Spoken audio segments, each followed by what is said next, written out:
దావీదు మహారాజు రాసిన కీర్తనలో ఒక వచనము ఇలా ఉంటది.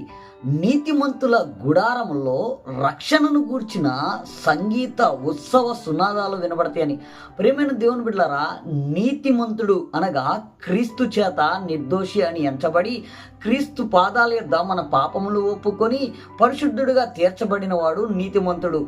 క్రీస్తును కలిగిన వాడు నీతిమంతుడు. అటువంటి నీతిమంతుడు గుడారాల్లో అనగా వారి యొక్క హృదయాల్లో దేవుడిని గుర్చిన సునాదమును ప్రతి నిత్యము స్మరించుకుంటూ ఉంటే దేవుని యొక్క దక్షిణ హస్తము మనల్ని కాపాడి మనల్ని సంరక్షించి సాహస కార్యములు మన పట్ల చేస్తుంది. ప్రియమైన దేవుని బిడ్డలారా, నేటి దినాన మనమందరము మన యొక్క హృదయములో అనగా మన యొక్క గుడారంలో రక్షణను గూర్చి సంగీత సునాదాలు వినపడే వారిగా ఉండాలని, దేవుని యొక్క సాహస కార్యములు మన పట్ల జరిగించుకునే వారిగా మనం మారాలని ఈ మాటలు మీకు తెలియజేస్తున్నాను.